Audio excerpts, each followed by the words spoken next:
Have you ever thought about how a single disaster could shape the destiny of an entire city? Whether you have or not, don't scroll just yet. This is the story of one night of devastation that birthed a new beginning and has shaped the culture, architecture, and future of one of the world's most famous cities. Welcome to Fascinating History. Today, we're traveling back to the night of September 2nd, 1666, in London, a city bustling with life, but also dangerously combustible. Fire was no stranger to the city's wooden homes and narrow streets. But this fire?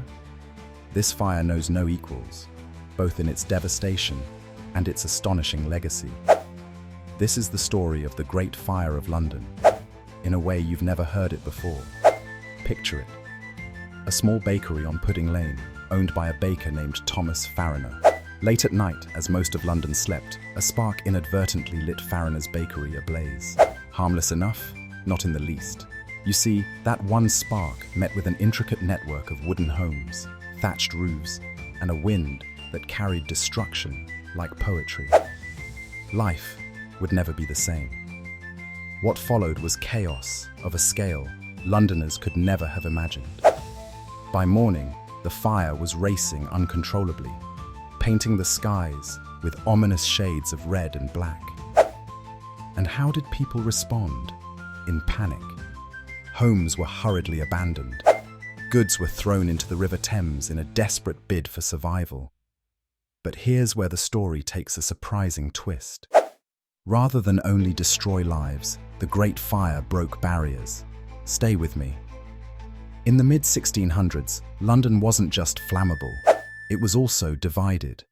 Physically, politically, emotionally. The fire, it had its own thoughts on unity.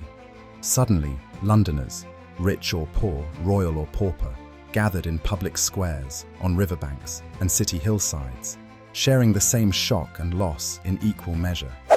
They learned something about their shared identity, about how a city is more than just its towering edifices. It's its people.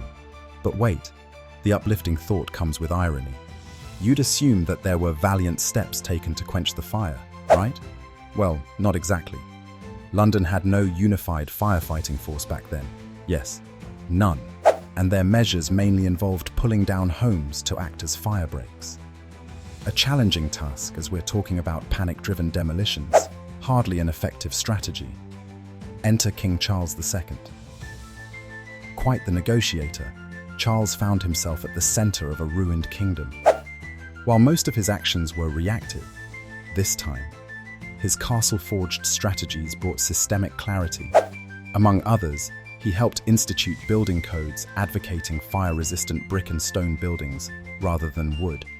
A citywide footprint for modern firefighting efforts began to emerge. London began its transformation, not just structurally, but socially. Gone were the clustered, claustrophobic streets.